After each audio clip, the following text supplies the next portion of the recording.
Bom, primeiro, boa tarde para todos e todos que a gente não deu boa tarde. É um grande prazer a gente receber aqui a Luísa, né, a Marilena, a Hermínia, né, o Paulo Sandrone, Vicente. Não vou aqui falar de todos, né, mas muita gente que trabalhou com a gente no governo da Luísa Erundina, que foi uma gestão assim, muito importante na cidade de São Paulo. Né, uma gestão que teve baseada na participação popular, teve baseada na ética, teve baseada na renovação da política e com muita coisa inovadora daquele período inicial que a gente teve a primeira gestão, né, de esquerda aqui em São Paulo. Então, é muita alegria a gente receber todos vocês aqui, né? Essa casa é um espaço de encontro, um espaço de bate-papo, né? E a primeira coisa que a Luísa me perguntou aqui quando ela chegou foi assim: por que você quer de novo voltar para a Câmara, né? Ter um outro mandato? Né? E eu quero falar para vocês que uma das razões é exatamente para a gente poder estar aqui todo mundo reunido hoje, né? Ou seja, a gente poder, né, voltar a ter a alegria de fazer política, porque a política foi muito criminalizada nos últimos anos, muita gente deixou de fazer política, muita gente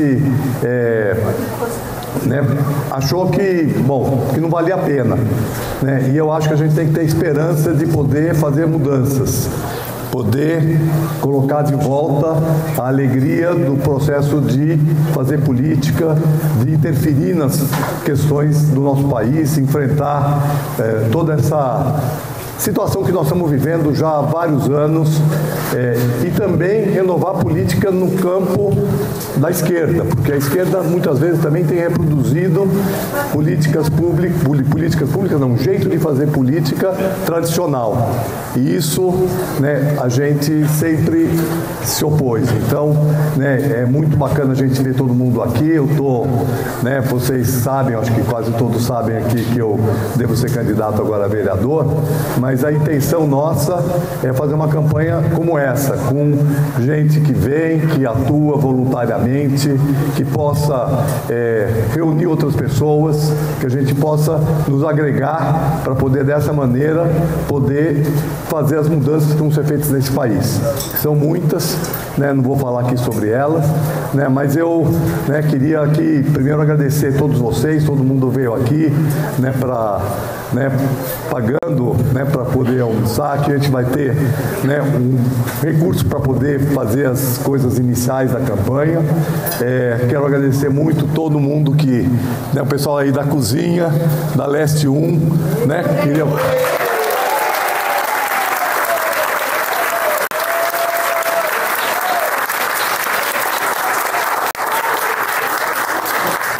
A Leste 1, movimento de moradia da Leste 1, não sei se a Luísa se recorda, o primeiro mutirão a gente começou na Leste 1, no São Francisco, né, em 89, né, e que tem uma foto famosa que eles divulgam muito, que estou eu e a Euromia num trator da subprefeitura, aliás, da R de Itaquera, se não me engano, que começamos a começar a abrir os lotes, né, e a gente está nessa caminhada há muito tempo, né, e eu considero o movimento da Leste 1 o movimento mais autêntico do ponto de vista, né, de manter a ideia da participação popular, da gestão, né? Então, né, queria agradecer muito, né, não só o fato de estar aqui né, ajudando a gente nessa festa, mas também, né, de estar promovendo um processo de formação, de educação política que é feito lá de maneira muito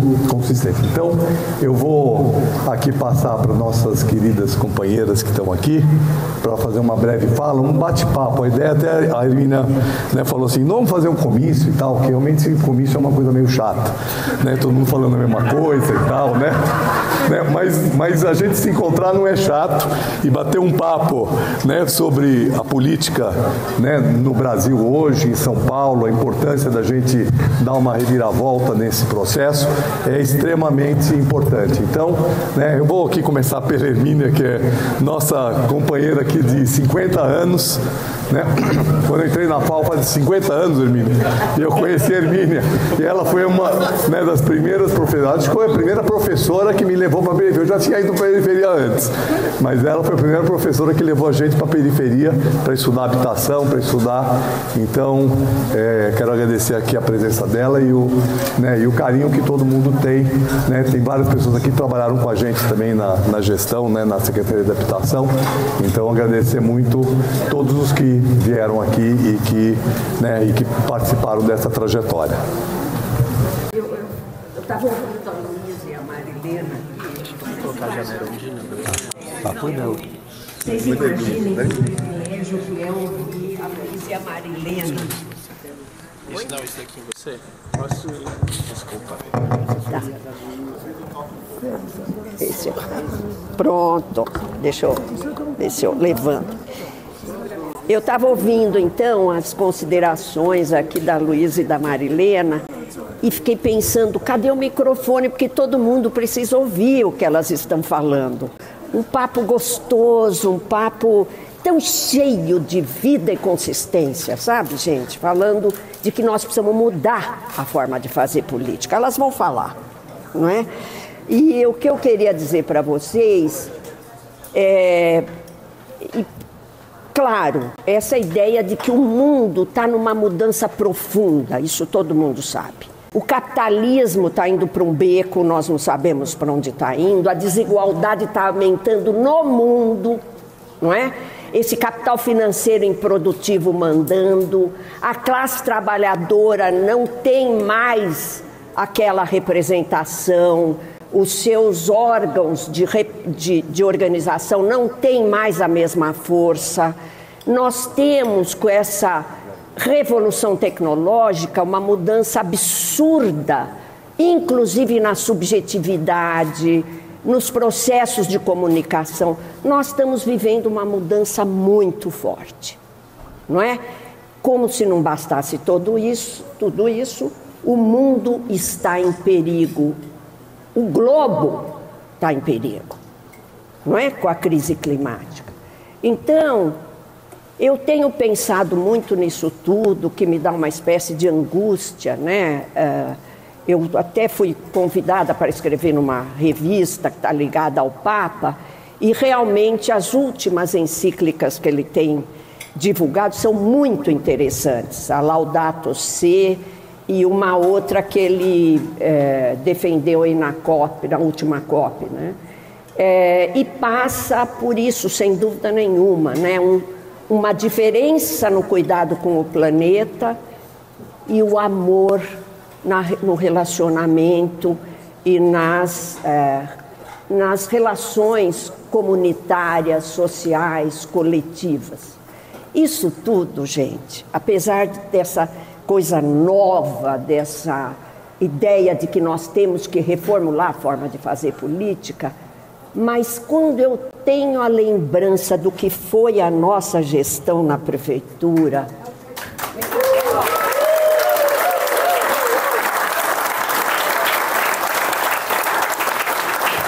quando eu me lembro do ciclo das prefeituras democráticas, nós tivemos prefeituras democráticas que romperam com a história desse país de patrimonialismo, de patriarcalismo, de racismo, num período da história do Brasil que vai assim do final da década de 70 até o final dos anos 90, né?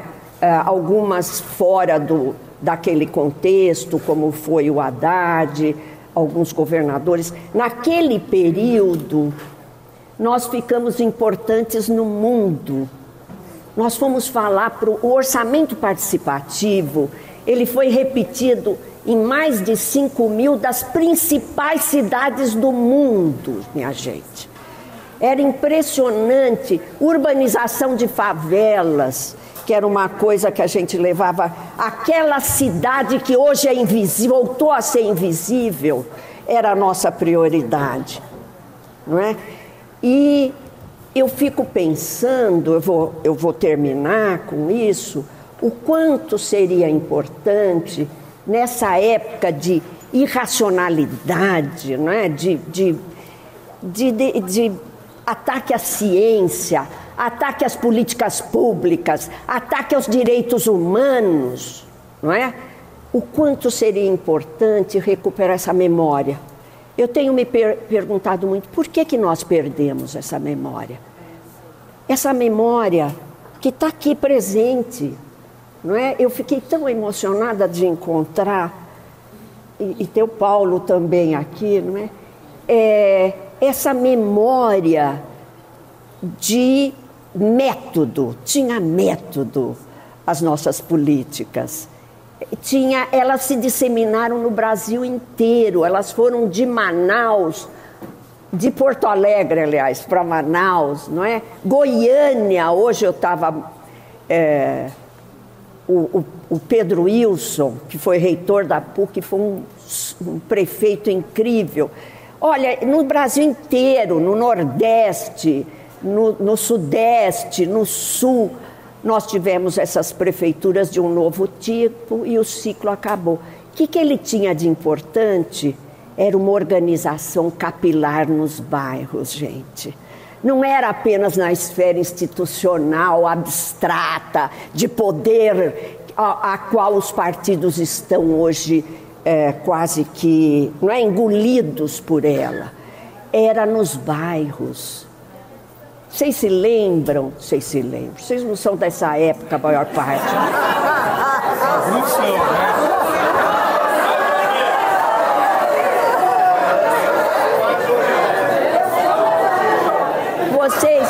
Vocês se lembram de 1975, o movimento do custo de vida que a mulherada liderou em São Paulo, não é? Vocês se lembram do movimento de creches nas periferias?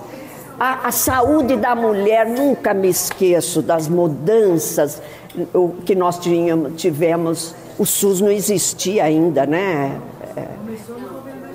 Exatamente. Gente, aquilo era ditadura.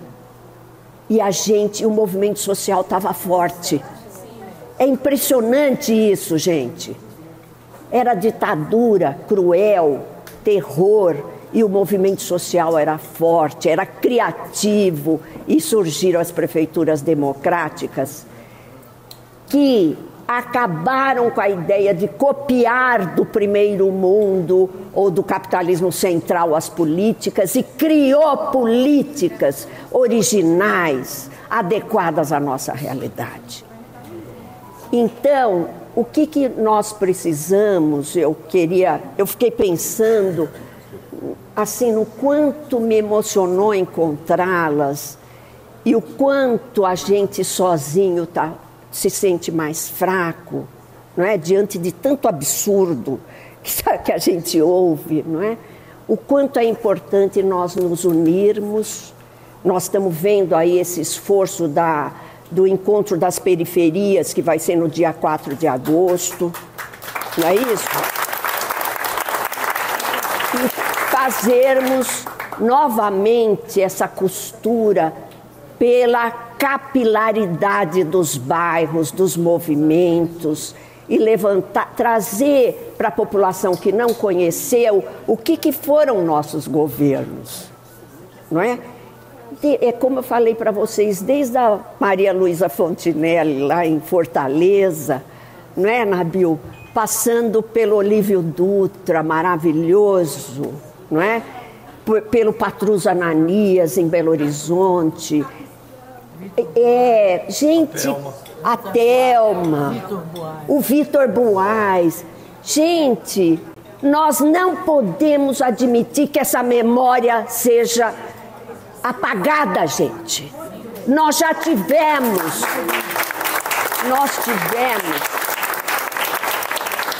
tivemos um momento em que a escala da participação era o da democracia direta, era o da democracia participativa.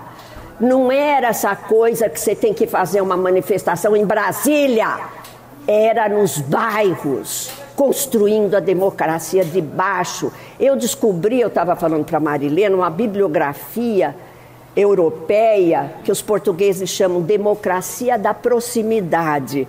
Eles estão fazendo muita coisa em Portugal com isso, democracia da proximidade.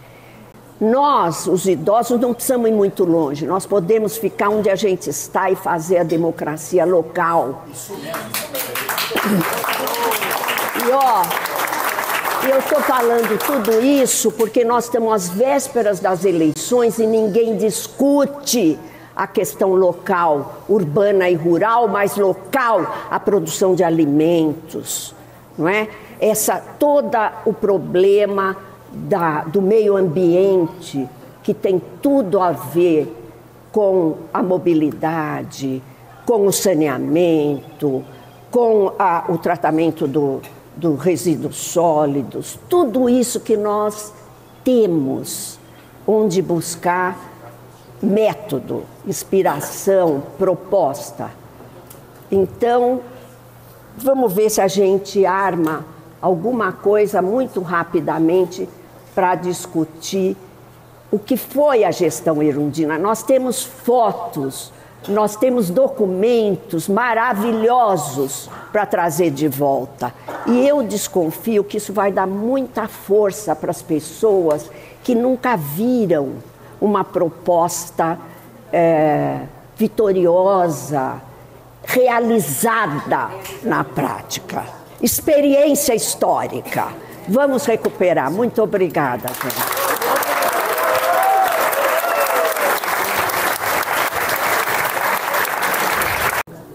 Para mim é uma grande honra estar aqui junto a Luísa e a essas brilhantes pessoas que trabalharam no nosso governo. Eu estou profundamente emocionado, então vai ser difícil continuar falando.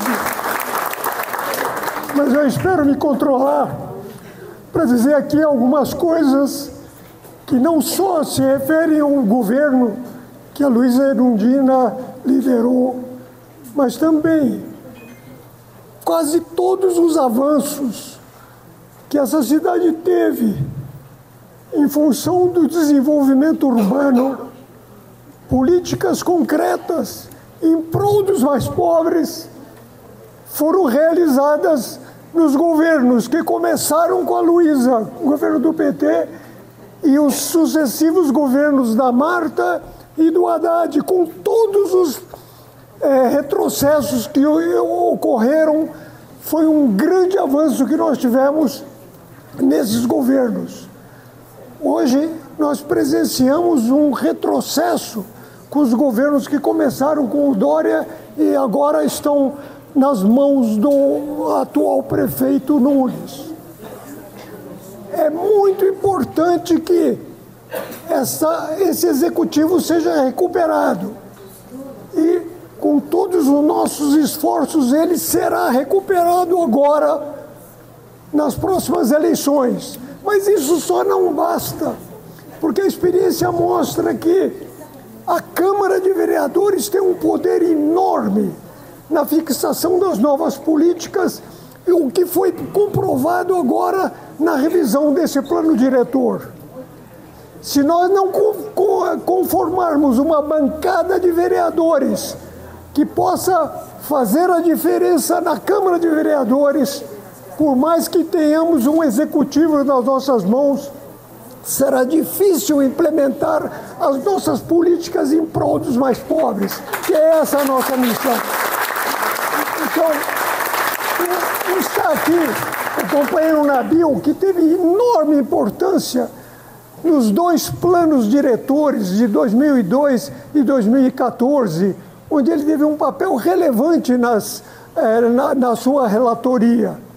Houve um grande avanço, com todas as críticas que nós façamos, houve um grande avanço, e esse avanço está sofrendo fortes retrocessos no atual momento. Então, é muito importante que nós apoiemos a candidatura do Nabil, porque ele é uma voz que nós temos certeza vai consolidar todas as nossas conquistas e vai lutar por elas até o fim. Então eu faço aqui um apelo. Eu acho que eu nem precisaria fazê-lo, mas que é muito importante a formação de uma boa bancada de vereadores. E aqui, se o Nabil se dispuser a ser candidato, parece que ele é, nós temos que elegê-lo. Nós temos que elegê-lo. É a nossa missão elegê-lo. Isso não passa só pelo Executivo, passa também pela Câmara de Vereadores. Então, me parece é impressionante essa reunião que está sendo feita aqui hoje. Quando o Nabil me telefonou em cima da hora para que eu viesse, eu não esperava encontrar tanta gente.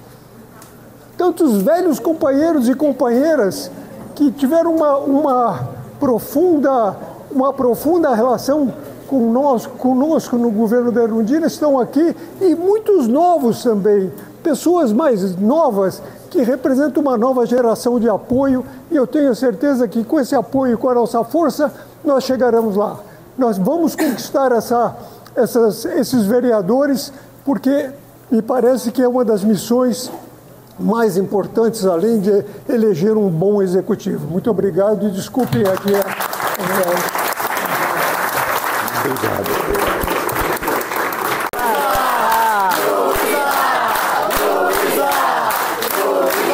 Pessoal,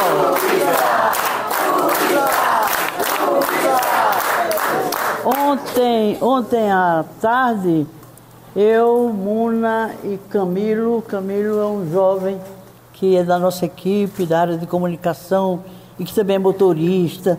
Como nós somos assim, né? Cada um faz de tudo, porque nós somos poucos e as tarefas são muitas. Então, eles vieram inclusive hoje também.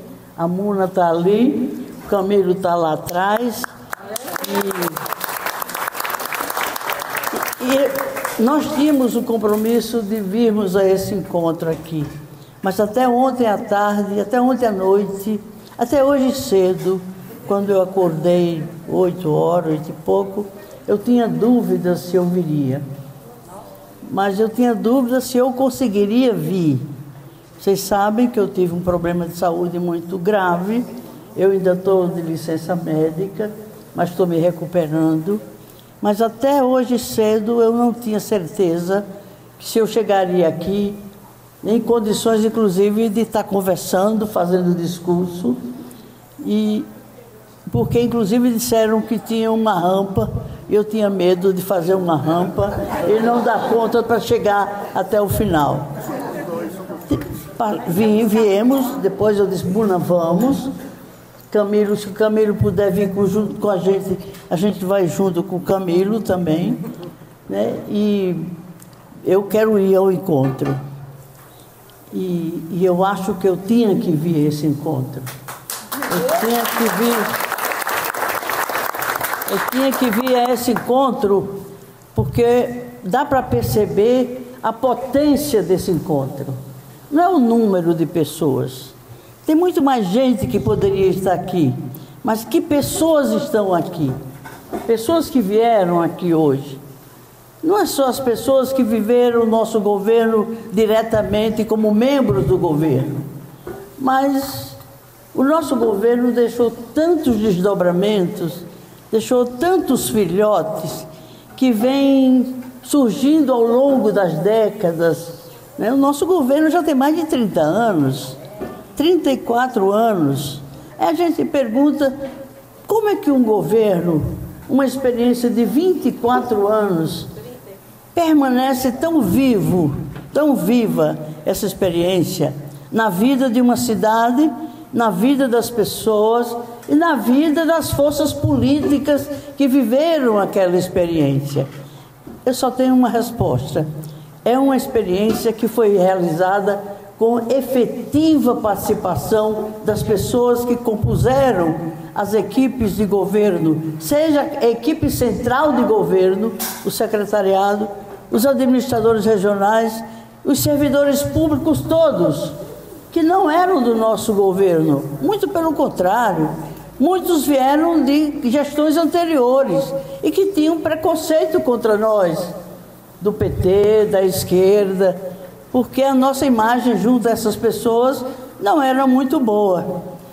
E, no entanto, nós fizemos aquela experiência e hoje em dia, quando a gente fala, depois de 34 anos, a alguém que viveu aquela experiência, você percebe uma alegria no olhar daquela pessoa. Aquela pessoa fica feliz. É como se estivesse revivendo aquele tempo e aquele momento. É porque aquele tempo e aquele momento, aquilo que a gente viveu junto, foi tão forte, foi tão decisivo nas nossas vidas, que não morre dentro de nós, no nosso cotidiano, na nossa vida, né? E naquilo que a gente ainda sonha como futuro para cada um de nós e para o conjunto dos que viveram aquela experiência. E eu acho que esse encontro aqui, ele não veio apenas para apoiar uma candidatura e para reeleger um candidato. Esse candidato é suficientemente forte, representativo na cidade, na Câmara, que não precisa de muita coisa para que a gente o leve àquela casa. É que, inclusive, eu vinha pensando, quando eu vim para cá, como está chato essa questão de eleição. Está muito chato, né? Está chato. Eleição de prefeito, prefeita, vereador, vereadora, está tudo muito chato. Porque a gente sabe que o que vai vir depois é igual ou pior do que aquilo que a gente está vendo nos dias de hoje. O que eu quero dizer com isso? Eleição é um evento.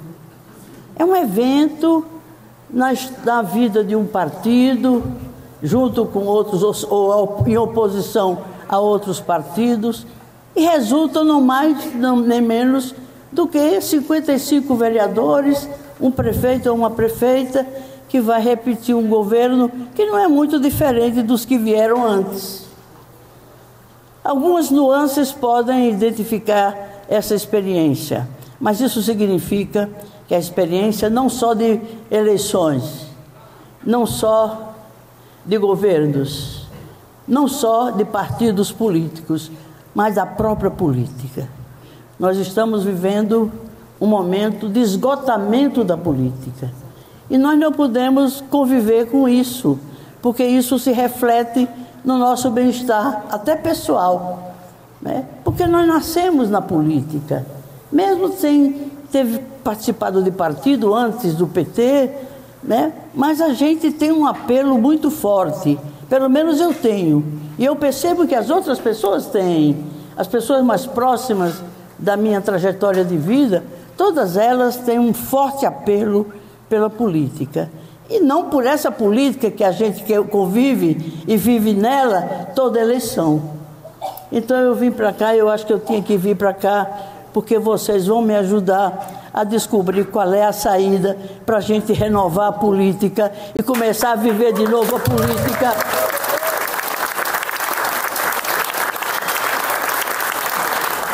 Portanto, eu vim aqui não só para dizer que votem no Nabil, porque vocês já vieram aqui, porque já votam nele, né? Eu não vim aqui para dizer que ele é um ótimo candidato, vocês já sabem disso, né? E o Partido dos Trabalhadores, ao qual ele pertence, com certeza precisa da presença dele na Câmara Municipal, como precisa de outras candidaturas que estão aí na praça. Mas isso não é o principal. O principal é a gente recriar a política. E recriar a política é, de novo, descobrir que tem um outro poder que o povo não sabe. E tem uma outra força que os partidos não sabem.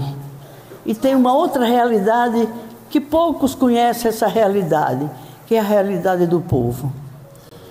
Nós temos não só 3 poderes. Quando a gente pergunta quais são os poderes da República, aí dizem executivo, legislativo, judiciário. Falta o principal poder, que é o poder 0, que é o poder daquele que delega o poder a quem vai governar por eles ou que vai representá-los no legislativo, que é o poder popular.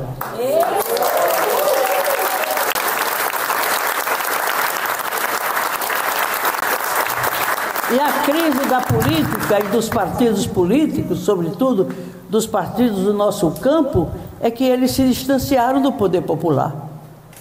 Nós tínhamos muitos núcleos do PT, no local de moradia, no local de trabalho, no local da profissão, e a gente vivia o partido não nas eleições, a gente vivia nos núcleos de base, junto com as comunidades eclesiais de base, que se juntaram, né, na origem do PT, e criou uma força inovadora, eu arriscaria até dizer uma força revolucionária, que é esse fogo que não sai de dentro da gente.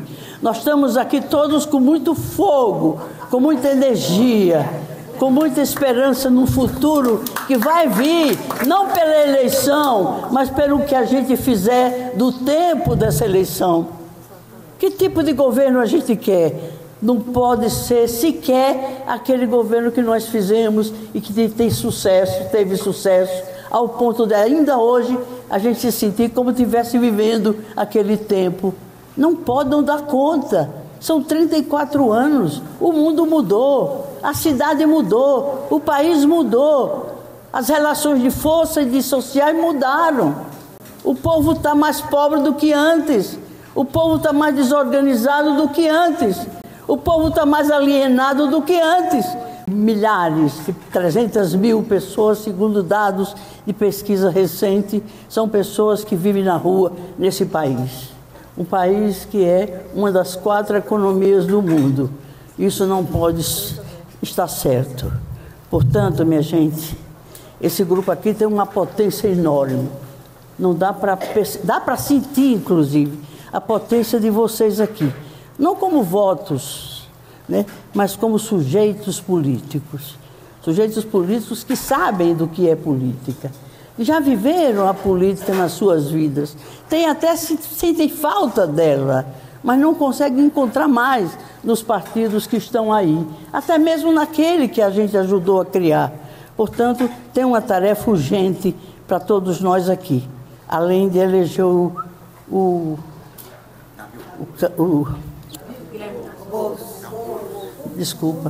de eleger o Nabil. E mais quantos a gente conseguir levar para a Câmara Municipal, não é só eleger alguém que tem a responsabilidade de criar um novo governo na cidade, certamente não é esse prefeito que está aí, nem muito menos os outros candidatos que estão aí, mas não está garantido que ao eleger o nosso candidato nós teremos a mudança e a revolução que essa cidade precisa. Vai depender de nós. Vai depender de nós não só de elegermos esses companheiros, mas o que fazermos do governo da cidade. E o que temos que fazer para o governo da cidade é dar espaço para o poder popular.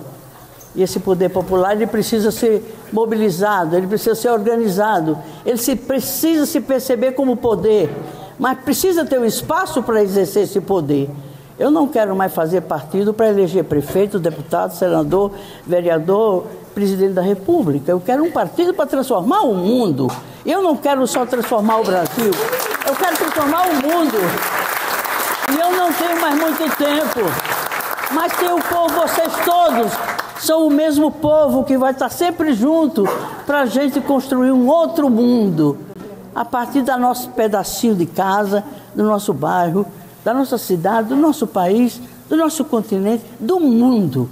A gente só é capaz de mudar a realidade que a gente vive muito imediatamente, é o quanto a gente tem um sonho tão grande, tão grande, tão grande, do tamanho do sonho que a gente tem de transformar a humanidade, transformar o mundo, transformar tudo aquilo que precisa ser vida, precisa ser fraternidade, precisa ser liberdade, precisa ser política.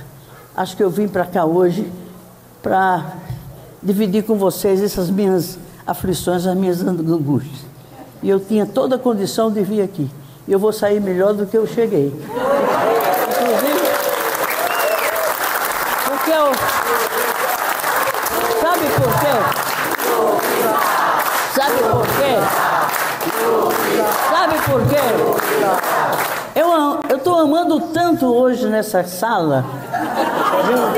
Pessoas que eu fazia muito tempo que não via. Eu tinha saudade, tinha vontade de ver, e não conseguia ver, não conseguia me encontrar. Enfim, e aqui eu encontrei essas pessoas a quem eu amo muito, mas muito mesmo. E quando a gente ama muito, e de verdade, esse amor volta sob a forma de amor sobre a gente. E amor é vida. E hoje eu estou amando muito e me sinto profundamente amada. E eu agradeço esse encontro. Obrigada, Muna, por ter me trazido, Camilo, por ter me trazido aqui para conviver nesse tempo que vai render energia, quem sabe, por muitos anos ainda, se é que eu ainda tenho muitos anos pela frente. Mas não importa o número de anos, não importa o número de meses, não importa o número de dias. É a gente viver intensamente o dia, o mês e o ano, como se a gente estivesse eternamente vivendo o presente. Muito obrigada.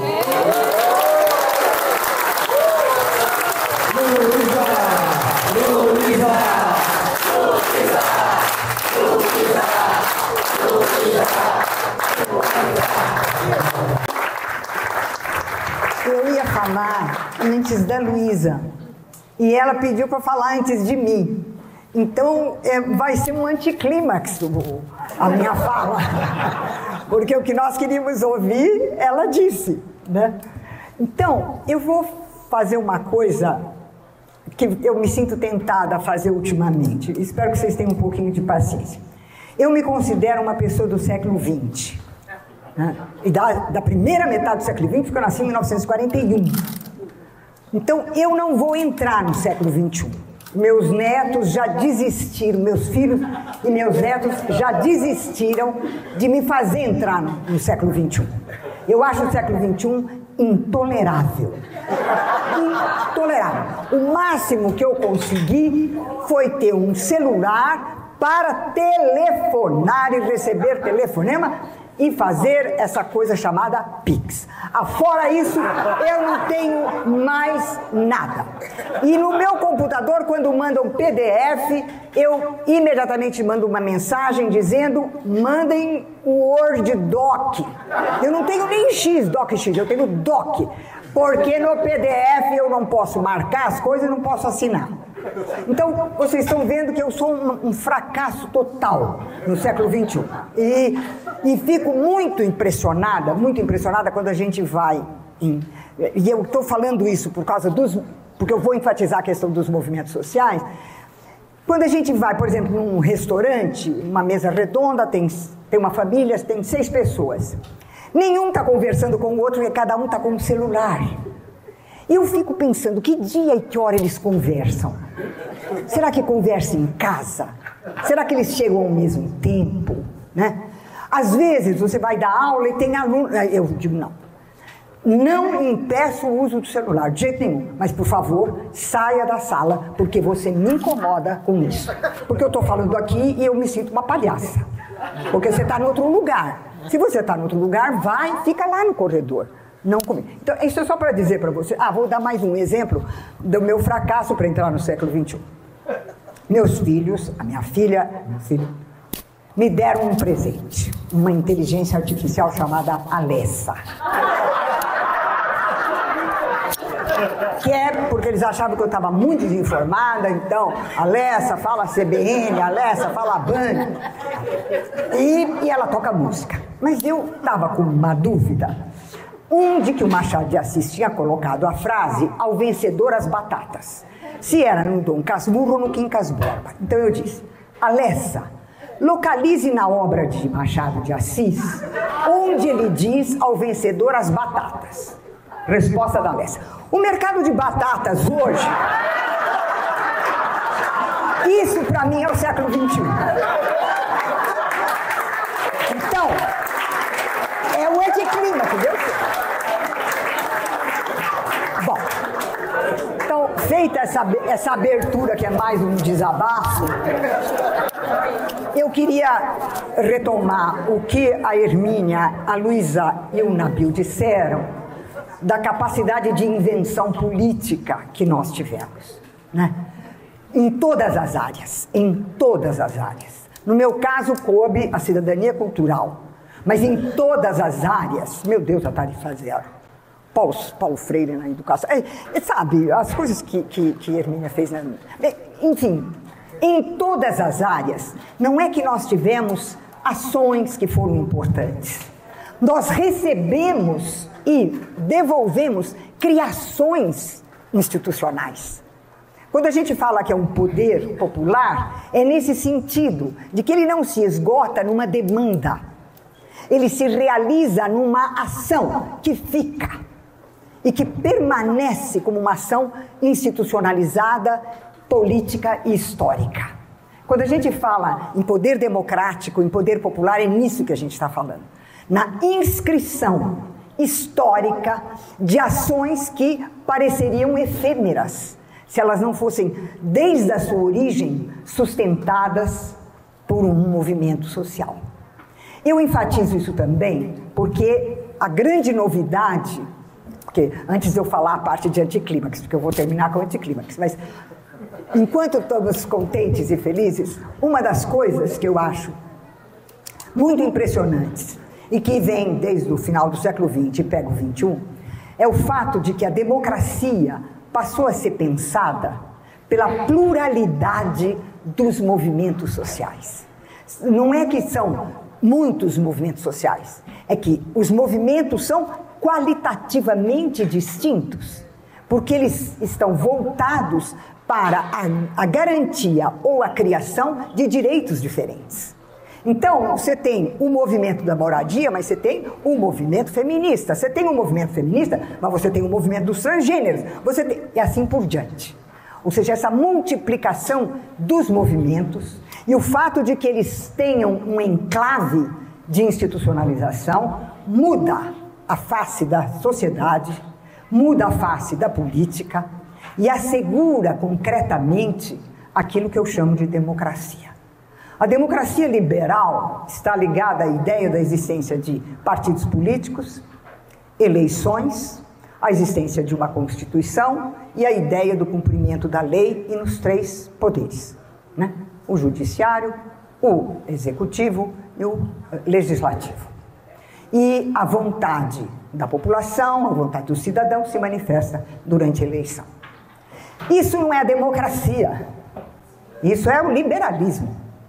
A democracia é criação de direitos e garantia dos direitos conquistados.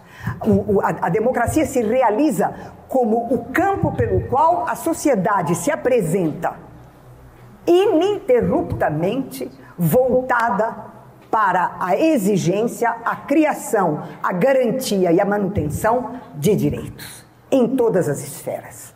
E é isso a democracia, que torna, portanto, o Estado, em termos democráticos, o Estado é o espelho do que é, da capacidade de organização da sociedade. Por que eu digo isso? Porque a prefeitura da Luiza Erundina foi isso. A prefeitura da Luiza Erundina foi uma prefeitura na qual ela espelhou, como nas suas ações, as ações de criação e manutenção de direito vinham de um partido político, vinha da base social, vinha das periferias, vinha de toda parte. Quer dizer, nós tivemos a realização, isso eu pediria que vocês guardassem isso, nós tivemos na realização do governo Luiza Erundina, a primeira, eu vou ser exagerada, porque nós já tivemos outros governos petistas na cidade e no país, né? Mas eu vou dizer a vocês, a primeira e a única experiência verdadeiramente democrática. Foi a primeira e única. Porque abarcou todas as esferas. A educação, a saúde, o transporte, a cultura, a habitação, tudo fez parte dessa criação, de tal modo que Luiza Erundina era aquela que se debruçava sobre aquilo que foi trazido socialmente para aprovar, melhorar, recusar e encaminhar. Então, por que isso é importante? Isso é importante por dois motivos. Eu penso que uma das características, como eu já disse, da situação contemporânea é a multiplicidade dos movimentos, mundo afora. Mas a segunda característica é a destruição neoliberal do Estado. Na medida em que o Estado neoliberal, o que ele destrói? Como ele trabalha com a privatização, ele destrói todos os direitos sociais. Cada um dos direitos virou o quê? Numa prefeitura neoliberal, num governo de Estado neoliberal, virou um serviço. E é um serviço que, como é um serviço, você compra e vende. E você tem como modelo da gestão política o mercado. É ele, você funciona, faz o Estado funcionar como o campo do mercado. Você mata a democracia ao fazer isso. Você mata, porque você mata os direitos no nascedouro e na garantia deles. O que acontece quando um direito vira um serviço? É uma coisa que você compra e vende no mercado. É isso um serviço. Então a privatização significou isso, que nós perdemos a dimensão pública, histórica e política dos direitos e o papel dos movimentos sociais. E é por isso que vocês e nós somos essenciais a isso, como ação dos direitos. E aí então eu vou falar, é a última coisa que eu vou dizer, é a partir disso que eu vou colocar, vai parecer para vocês um anticlímax, mas na verdade é um convite que eu estou fazendo. Analisando o que tem acontecido na política nos Estados Unidos, no Canadá, na Venezuela, na Colômbia, no Chile, no Brasil, na Argentina, no Paraguai, no Uruguai, na França, na Alemanha, na Itália, na Espanha. O que é que a gente viu? O que é que a gente vê em toda parte? A gente vê uma mutação do capitalismo.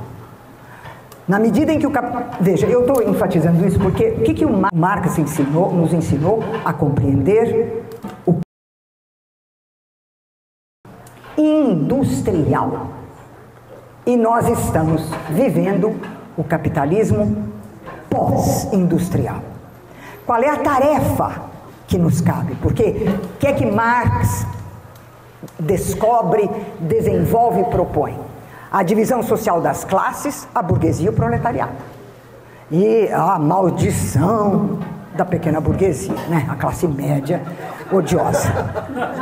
Mas Marx propõe que se pense a sociedade, a economia, a sociedade e a política a partir dessa divisão que racha de cima embaixo a sociedade na forma do capitalismo industrial. Ora, nós estamos na forma do capitalismo chamado pós-industrial, do capitalismo chamado financeiro, do neoliberalismo. Eu não sou capaz de analisar o que ele é, eu sou capaz de perceber que a noção de classe social foi esvaziada. E a de classe trabalhadora mais ainda. Ela foi esvaziada, porque tudo aquilo que dava sentido à classe trabalhadora era o mundo industrial. E ela perdeu essa referência. Então nós falamos genericamente os trabalhadores. Se pensou, inclusive, no fato de que o desemprego atingiu, em escala planetária, atingiu dimensões nunca vistas antes, então se inventou, a sociologia inventou o precariado e assim por diante. Mas o que eu estou dizendo? Eu estou dizendo que o Estado cortou toda a relação com os bens sociais, com as políticas públicas sociais. Ele é um gestor que gere uma economia que é pós-industrial e que torna a sociedade opaca para nós marxistas, porque nós tínhamos um elemento de universalidade que nos ajudava a pensar, a entender a ação política, a entender a ação histórica, a entender a ação intelectual, que era a universalidade da classe trabalhadora. E é ela que se fragmentou por inteiro Nós somos fragmentos de tudo. Então, eu estava dizendo para Erundina e para Hermínia que eu estou em busca de alguém que me ajude a pensar uma nova concepção da política, que corresponda a esse mundo no qual nós estamos, mas uma concepção revolucionária, porque a concepção que o neoliberalismo produziu já está aí. Qual é a visão transformadora e revolucionária que nós teremos para contrapor a isso no momento em que nós não temos mais como universal a classe? Eu penso que nós podemos ter a universalidade na forma dos movimentos, que nós podemos ter a recusa da transformação de um direito num serviço e que nós podemos, através dos movimentos, cimentar não mais o poder de uma classe, mas o poder social entendido como poder popular. E eu penso, mas nós temos que meditar sobre isso, sobretudo os mais jovens, porque nós, os mais velhos, vamos nos dando um jeito, mas os mais jovens têm que pensar, porque eles vão criar uma nova política, a partir de uma nova concepção do Estado, da economia e etc. É nesse quadro da nossa possibilidade de ir inventando essa nova política que a eleição do Nabil é tão importante. Porque a eleição do Nabil significa que a nossa ênfase, a ênfase que guiou o governo de Luiz Erundina, que guiou as ações de Hermínia, que guiou as minhas, a ênfase é dada na auto-organização popular e no fato de que a ação popular não é uma ação de reivindicação, mas é uma ação de realização. Quando os governos cumprem o que foi exigido, esse cumprimento não é uma realização, porque a realização foi o que o movimento foi ele que realizou isso, ele é que trouxe. Então, se nós queremos uma nova política com poder popular e uma crise por dentro da política neoliberal e do neoliberalismo, é fundamental eleger o Nabil. Obrigada.